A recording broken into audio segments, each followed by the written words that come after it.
Many of you are asking the question, where is God in all of this chaos? How am I going to make it through all of this? Let me say this to you. You'll make it. How do you know, Racina, you'll make it? I know, because I went through it. I remember in 1990 when God spoke to my heart and he said one morning, Ray, you're going to teach people how to apply biblical principles into every area of their lives, including their work life. Ooh, you're talking about me, God? I buy computers. I do contracts worldwide. I don't know how to do this. You know what he began to do? He began to teach me how to apply his word in my life as a manager and a leader right there in a government job. Little did I know, 7 years later, after he gave me that word, the Navy would make a decision. A decision to do what? Shut down our organization. Take away my good government job. At that time, I had 100 employees working for me. You know, from the lowest to the top. What do you mean, God? You're going to take away my job? I'll never forget the day I went in my bedroom after that decision was made, and I got on my knees on the side of my bed, and I beat my bed. And I said, God, how could you put me in this job? Take me from the bottom, bring me to the top, and now you're going to take the job?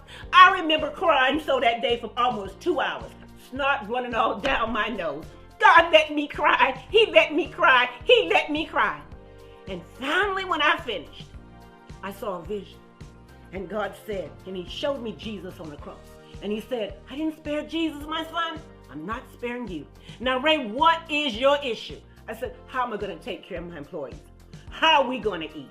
And God said, Ray, I have a plan and I have a purpose for you.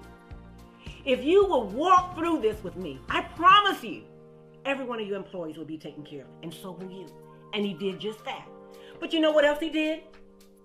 God began to give me a vision for my life that was bigger and greater than anything I could ever hope for or imagine. He sent me back to grad school. I didn't even want to go back. He sent me to graduate school. I was in 2 graduate programs at the same time. Only God could do that. All of my education was paid. But you know what else he did? In that process, God began to show me the plan and the purpose he had for my life. He began to show me how to do what he was calling me to really do. So what am I saying to you?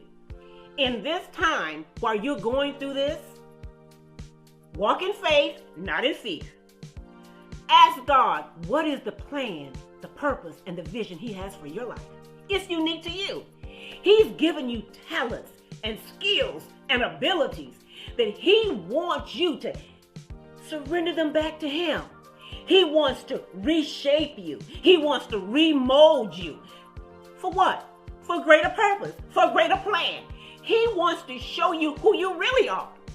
So you think what ended? No, that may have ended, but it's a new beginning. And let me just say this to you. When I was in grad school, you know what God did while I was there? He gave me the name of this ministry, New Beginnings.